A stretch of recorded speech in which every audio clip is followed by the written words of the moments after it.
to The Edge Desk presents Work from Home Sucks, according to science. Here's how to fix it. I want to thank everyone who's joined us here today, these three amazing panelists. This is a virtual brown bag session with some of the top minds in HR, productivity, and solving #WFH issues. We start with Janine Yancey, the founder and CEO of Emtrain. Hi, Janine. Hello, glad to be here. So nice to have you here. And Michelle Losey, am I saying that right, Losey? Nailed it. Yeah, thank you. Perfect. Perfect. Director of Experience at Reddit. I always love those kinds of titles, Director of Experience. I do too. It's one of the pluses of working in Silicon Valley, being able to create a department called Experience. But traditionally, we are workplace and events. Love it, love it. And Caitlin Holloway, you're a little tough to introduce really quickly because you've done pretty much everything from Pixar to Reddit. I was reading that you're to thank for Alexis Ohanahan's paternal leave. So I think, we're all sort of 6 degrees of separation from some kind of work that you've done as well. Well, thank you for that. I've been working with Alexis now for the last 5 years and several endeavors. And I've just recently made the jump from being an HR operator, so an executive at different tech companies, I went upstream and now I'm an investor. Incredible. Absolutely incredible. Okay, we have a packed brown bag session today. We're going to roll up our sleeves here and we're going to jump right in with, let's start with the ways that working from home sucks according to science. So let's touch on that, starting with you, Caitlin. Oh, let me count the ways. I think, we all went into this thinking it was going to be a short term. We had our blinders on as to understanding really the depth of how far and long this would last for us. And as we round the corner, I think a lot of people have gotten comfortable with the idea that this will likely at minimum be a year-long endeavor, but we will feel the implications for a lot longer than that. Masks are a part of our culture now. They're here to stay. But the science, I do not have a science degree, just to be clear, or a medical degree. But I can feel it. I know that sounds strange, but science, you can feel it in your body. You can feel it in your brain. And so for me, the things that I think about most as we are rounding the corner into, month 9 here of being in quarantine or shelter in place, depending on where you are, the severity of mental health issues. And then the physical health issues. So, we are living in that very, very bottom of Maslow's hierarchy of needs. We are in survival mode of trying to get things done, trying to pretend like things are fine when they are not. So, all of the layered on complications between, caregiving, people with children at home who are caring for parents at home, and then the people who are not. The range of stress is top to bottom, and we can all feel it in our bodies and in our brains. So, lots of science. I love that you're hitting on that, like the ways that we are just feeling this. All too often when we have these professional discussions, it's about productivity and it's about numbers and it's about graphs and all these things, but I love that we can actually talk about the way we feel. And Janine, I know you have something to add there. Well, I was going to say, so our analytics show it. So Emtrain teaches on the tricky culture issues of ethics, respect, and inclusion. And we, generate all this analytical information as to how we're all feeling about these issues in the workplace. And we've seen post-COVID, if you think about what is culture, and culture is just how we all get along or not.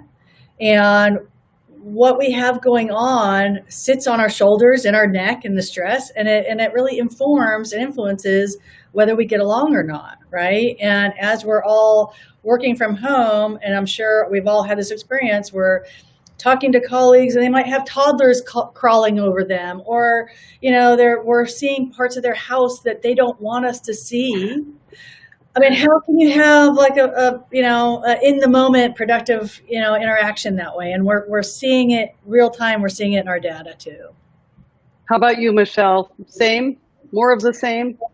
More of the same. I think there's something really lovely, though, too, about getting to know our employees in such an intimate and different way and being open to that. So I'm definitely enjoying, as somebody who cares deeply about crafting these engagements for our employees, being able to have a closer look at who they are in their homes. I think sometimes it can feel intrusive and overwhelming, but as long as we're embracing the children or the pets or the housemates and allowing that to be part of our new dynamic, we can find a little bit more success around that instead of feeling uncomfortable, feeling like a part of our new normal. Well, I think that segues perfectly into my next question for you, and that's the converse side, the flip side of this. What's been great for you? And let's start with you here, Michelle. What's been great for you and the people who you guide through these insanely tricky times, stressful times? What's been that sort of moment when, hey, it was actually better to be working from home? I love that question because I'm coming off of quite a high. We just finished our very first virtual summit as a company. So there were 700 of us over the span of 3 days, 3 half summit days. The other half was back to work as normal. But we had everybody's attention from 9 to 1. And that was a really lovely way to engage. I think for us, we typically fly everybody in once a year so we can have that in-person experience. We have global offices, and this is our time to gather as humans in one space. So this completely flipped it on its head, and we had to do it virtually. But luckily enough, our employees just showed up. And in a force, too, where consistently all day they were talking through Slack. So Slack has been one of those tools where it's a pro and a con. In this experience, it was certainly a pro. We had 7 different sessions every day and a myriad of ways to connect. But the way that all of our employees showed up was live, like chatting the entire time and connecting with each other in ways they never have. So I think for me, the biggest pro, without a doubt, is that there's no more social awkwardness. There's no more what do I wear and how do I feel in my outfit. There's no more like who are my friends and where's my comfort zone. It's everybody talking at once and being able to connect with each other with their children on their lap or with their family right next door and not having to leave and fly and kind of disrupt their normal. It was a really beautiful, lovely opportunity to just see all of our 700 employees connect without having to worry about brushing their teeth or what they look like. That's it.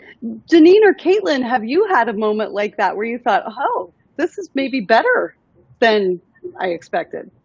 Well, Caitlin, let me just jump in real quickly. I echo Michelle's experience. I think that the silver lining to this whole situation is getting to see people, more of them and like their authentic selves. And it's building connections. I mean, I think I know the names of the pets of everyone on my team now. That was like a new thing. So, I don't know, Caitlin, what are you saying?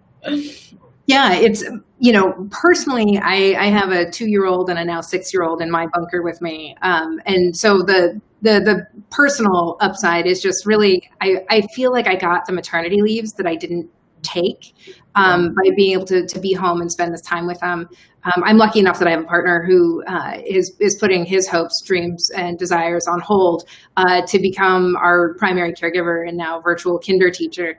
But outside of just the upside of being close to my family and having my kids be more involved with my daily activities, which is so nice, also has its burdens. But from the view of being an investor, I made this big switch at the start of the year from, being Michelle's ride or die at Reddit and getting to partner with her on all of those incredible events that she was so great at planning to being in an advisory role. So for our portfolio companies, I transitioned over to Initialized Capital at the start of the year and advising our founders, our companies, on how they were managing. It started with going from work from home and then just every single layer to the onion that 2020 has given us. I've never felt more popular as an HR practitioner or operator.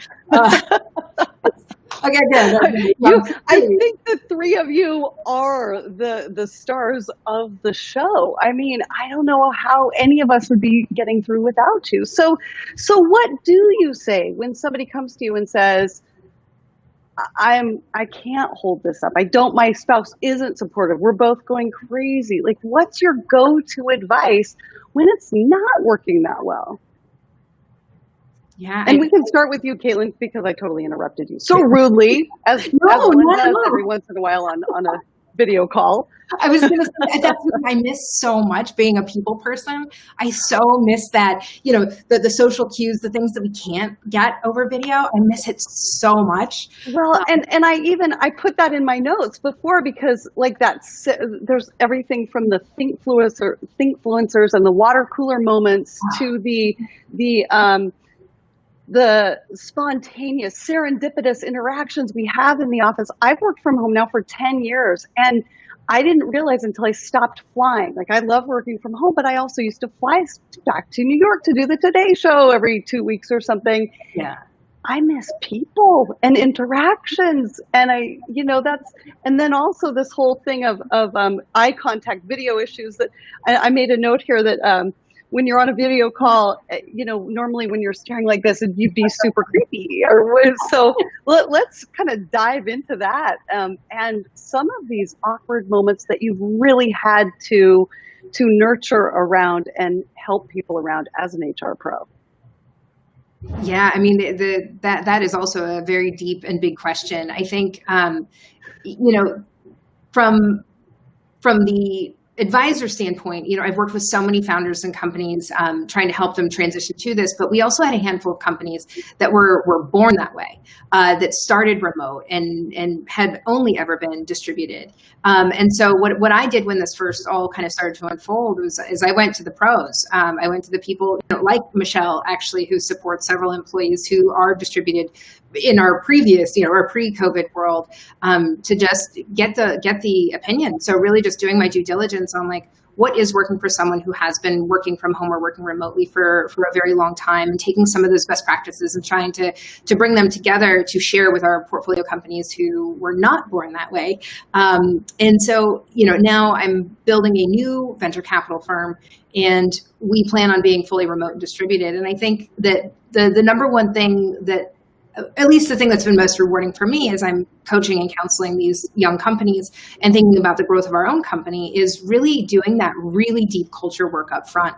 The importance of vision and mission is more important now than ever. We are asking people to give up their time with their family, and to take on the burden and the stress of all of the things that are happening, especially here in America, and show up and be excited about coming to work. How do we get people excited about doing this when time is so limited, when time is so precious, right, when they're dealing with the stress and the mental burden of everything else that's going on in the world that also is very demanding just of our cognitive overload. And so taking the time to go through your values, taking the time to go through your mission and your vision, rewriting it, re-articulating it, being very inclusive in that. So thinking long and hard about that deep culture work is that's an incredible I hate silver lining, but it's such an incredible opportunity. Yeah. Now. Well, I think it's important to touch on those silver linings, but let's go back to, again, like sort of very beginning of this question, and what tools are you giving people? Like, what sort of concrete, okay, you're feeling alone, you're feeling burned out, you're like, let's fix some of these top problems right this second. How do we do that? And Michelle, Janine, dive in here. I'll dive in with something that's super simple. It's certainly not the catch-all. But we've just, started like partnering people together for lunch, and we send lunch to 2 or 3 folks. And then we just kind of orchestrate like these little team lunches so they can connect, right? So sometimes it's just like we're kind of in this weird phase where we're all on video and we're all on Slack all the time. So we're uber connected, but at the same time, we're so disconnected.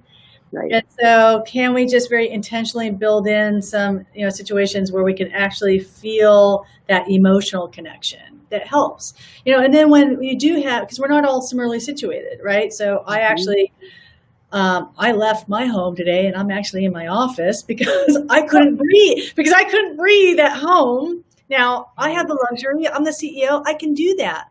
People on my team can't do that. And I want to add in, you're here in Northern California. We're experiencing devastating wildfires. Right. And so, just talk about the layers. So, as an example, Jen, our director of people ops lives in Napa. And like, we had a day last week where I'm like, okay, are you evacuating? Are you evacuating? Are you evacuating? Like, and it was touch and go. Right. So, Right. I just got the chills thinking about that for a second. It has just been the hardest year. So, as the seasoned HR pros that you are, have you ever experienced anything like this? And then I do want to just keep getting back to those actionable tips. I want to make sure people, I think that kind of brown bag virtual lunch is amazing. Microsoft's talked about virtual commutes, which I really only want to make fun of. Because isn't a virtual commute just turning your damn computer off? I mean, what the heck? It's mental. You gotta make it. Oh. So, I'll give you one example because I'll just say I've been around the block a few times, so I remember 9/11, right? And that's probably too far distance for you folks to remember, but. We were there. I was there. Yeah, right, I was a full-time news reporter. I think about that all the time. Yeah. So it was a solid half a year of really, and for all the HR professionals, really leaning in and being so intentionally supportive, because I don't care where you were in the country. Everyone was on pins and needles. I mean, I remember I would literally not drive over the Bay Bridge to go in the city. I mean, I was doing these crazy roundabouts because I was PTSD thinking, oh, the bridge is going to get hit. I didn't want to be sitting on the bridge when it got hit. So, I mean, I just think that what I recall from those times is just, we just have to be so intentional about, we've got fragile folks, and how do we support people that are just, they're just hanging in there. That's all, by a thread. Do you think that this will, I mean, I hate to even ask this question because I feel like we have to say yes. Do you think work from home is sustainable? Will it get better? Will it get easier? Aside from a simple yes, tell me your thoughts on that. And Michelle, let's go to you for this one. Sure. Thank you. Yes, a simple yes. I think we've all had this dramatic shift in our lives where all of a sudden we had these big full lives filled with travel and friends and elevator moments and water cooler. And then all of a sudden it just got drastically smaller. But we've been able to adapt so quickly. And I think to your question earlier, like what are the actionable tips you can give people to feel more connected or not feel so isolated? It's all a learning curve and we're doing our best. But I think communication is what we continuously fall back on. I know Caitlin and I spent many years in the trenches together figuring out how to support our employees with what we thought might have been difficult situations then, and now we're faced with these new issues consistently changing. But the core of it all is communication and connection and making sure we're choosing that. So it's now a much more intentional choice instead of just a happenstance in an elevator or a bathroom where you see somebody sad or upset. You now have to check in with people, and as HR professionals, make sure we're consistently offering outlets that make it easy, that don't make it feel overwhelming or frustrating, like you have to go to an HR professional or a therapist or somebody to connect, but you can find different ways to do it in a much more low stakes. And I want to just follow up with that point about it was different then in the things that you thought you needed to help them through versus now. Can you give me an example or two of that? Or, I mean, just one example would be awesome. Like what I always think of HR issues like, somebody said something mean to somebody else, but now it's like, oh my God, I can't get out of bed in the morning. Like, again, this is kind of my lame interpretation of it, but yeah, give me some examples. I'm happy to jump in, and I'm sure Caitlin and Janine, you guys also have many more stories. Just being in more of the workplace and events and engagement side of things, I think it's really valuable to remember how to craft those events so people aren't uncomfortable in those situations. I think both of you can probably speak to more of the HR side of things. Caitlin, do you want to take it from here?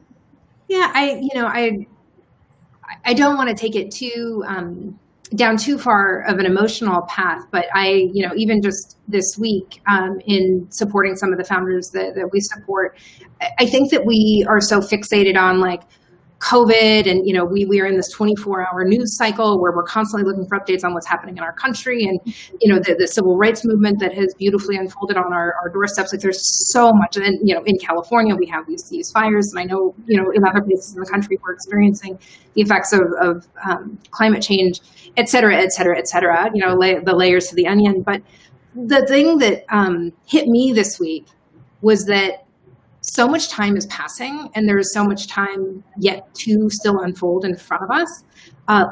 Regular life is happening too. And so, dealing with people who are receiving health diagnostics that are not great and not related to COVID. There are employees who, are getting the call from the doctor about cancer that they didn't know was present. People are miscarrying, losing children in pregnancy, and we maybe never saw our coworker even show pregnant. I could be pregnant right now. I'm not. Mom, I know you're watching. But the bust up experience that we're having with our coworkers, you don't get to see or feel these other things. And the reality is life outside and inside of COVID are still happening. And so loss and grief, there's celebrations, but sadness in those, weddings that were pushed. And so how, I think as an HR professional, understanding and thinking through what, some of those things that maybe we used to do in the workplace, having a baby shower, or, these bring your whole self to work moments of really celebrating and inviting our colleagues into our personal lives has just changed so dramatically. And so learning, one of, I think, the hardest learning curves right now is learning how to be supportive, because you don't get those cues with being together in the same way, or you don't want to bother someone because, even Michelle, I'm going to use us as an example. She's one of my closest and dearest friends, having met at Reddit. So, didn't know her previously, but she has been so good about proactively reaching out, because she knows that I don't have, 2 seconds because of my young children at home. And I'm so grateful when she does. But I know that so many of my friends have said, oh, I know she's busy, so I'm not going to do anything. And so, that's with people that you love and adore and are your very, very close friends. So imagine what that's like with a coworker experience. And so, there's so many, I know that you asked for tactical ways in which you connect. And, there's a Slack app called Donut that's super helpful that will randomly pair you with people. There are incredible virtual events on Airbnb experiences. I mean, this sounds really cheesy, but I did like this weird. I love those. There was a woman in Italy, and it was phenomenal. I was like, yes. But, really going out of your way to make those connections. And then, Michelle mentioned Slack earlier. So having those separate Slack channels for parents in your organization to be able to bemoan together, so they aren't putting, their mother and, father guilt, on other folks, and being able to kind of commiserate about virtual homeschooling and all of these things. So creating spaces for people to connect more holistically are important. And I think that that's where we find that sense of belonging in a virtual world. I'm getting all these people are asking questions here and there, all virtual questions, and I'm managing this, and we are down to 7 minutes. This brown bag has flown by. A couple of the questions coming in from some of the folks watching, I believe one of them might be your mom, Caitlin, but I don't know. Hi, Jan. So much, this is being sponsored by the Edge Desk, and there has been so much talk about how the working from home is such a pain in the neck, like literally, and I know that will be a virtual brown bag down the road, but what have you found or dealt with in your work in your businesses that kind of deals with the tools to get this work done during the day in a space that isn't driving you insane? I'd love to jump in here. Oh, go ahead, Janine. No, you're good. Thank you. I'd love to jump in and just to shamelessly plug the support that Reddit has done for all of our employees. We've transferred all of our benefits and what we've had previously for professional development, or our personal Evolve stipend and development. Caitlin, I'm sure you remember. These are all programs that Caitlin helped start long ago. We transferred those to allow all of our employees to use those funds instead to build out their home offices so they can be ergonomically sound and they can support themselves and their families to make sure that they have that separation, be it maybe just a shower curtain, but some sort of barrier so they can build their home offices in the way that they need to feel supported, which has been a really lovely shift.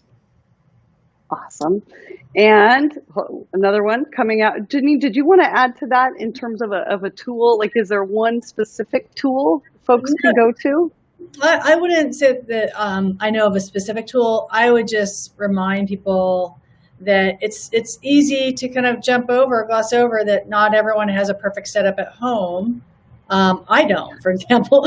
And so if you're in HR or leadership, you actually have to think about like, okay, who needs what, and do a survey. And maybe it is, we here at Emtrain, we've bought desks for people. We've bought chairs for people. We've had to do what we needed to do so that people, are set up to work.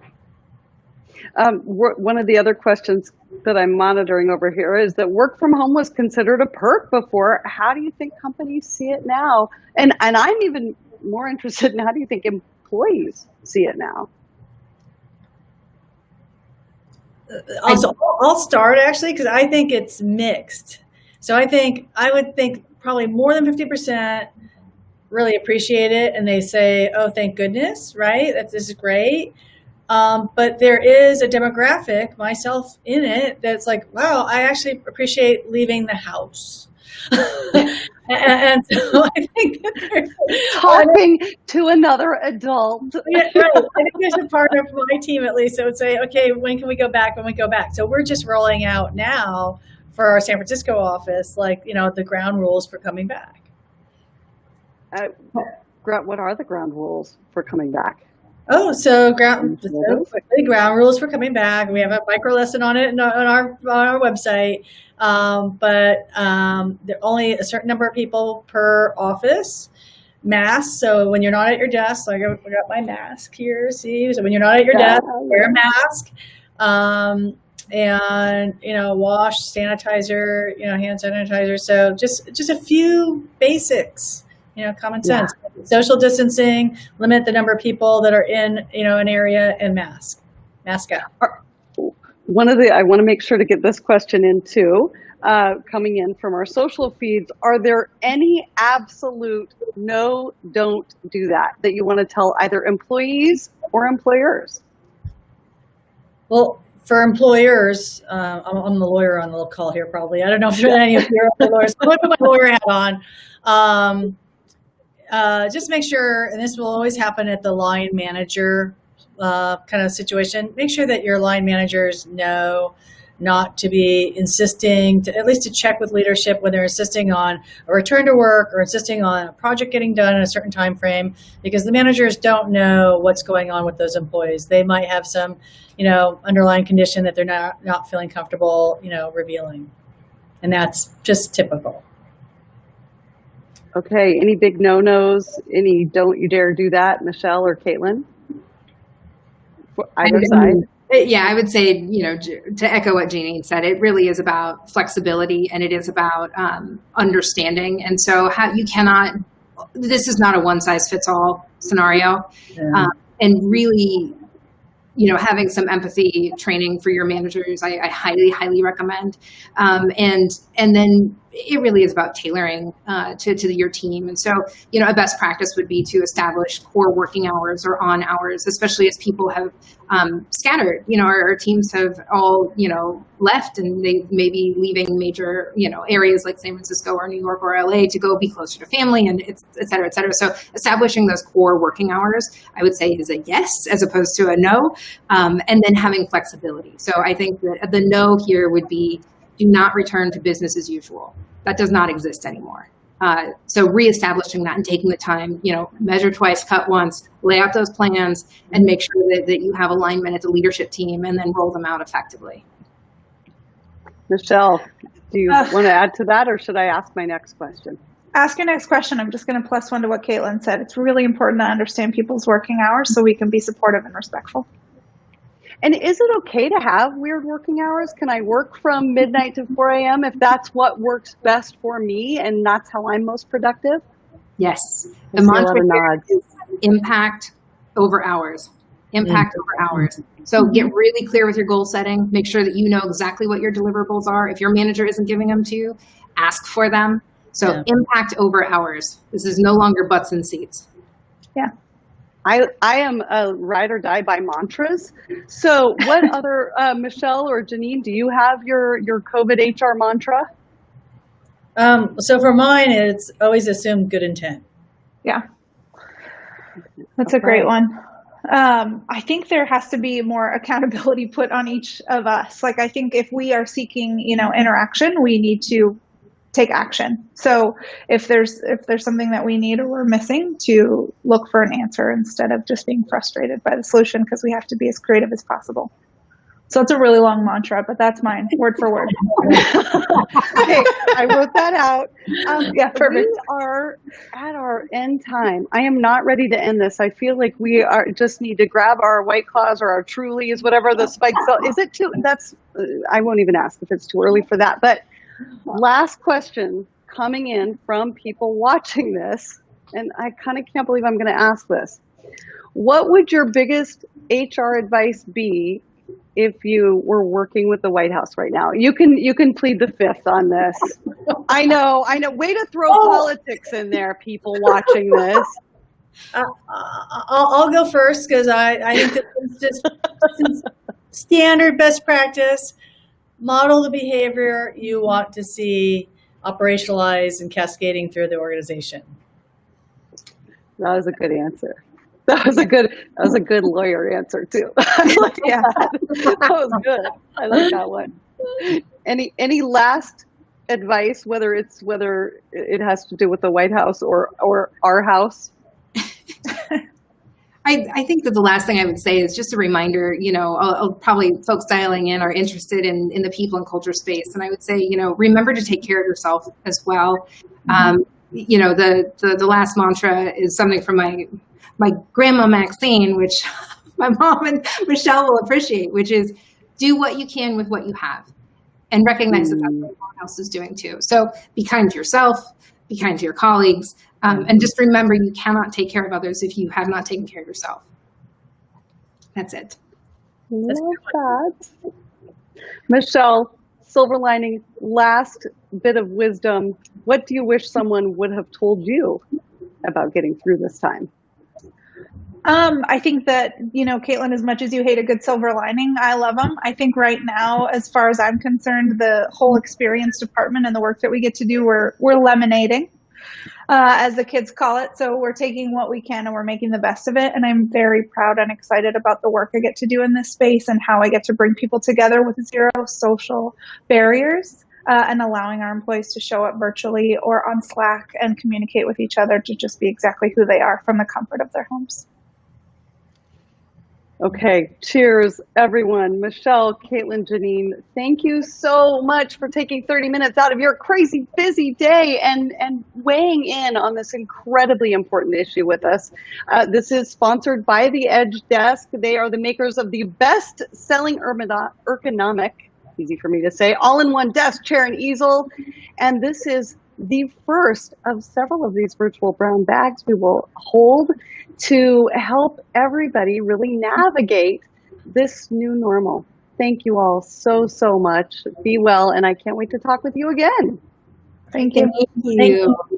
Pleasure. Bye. Bye.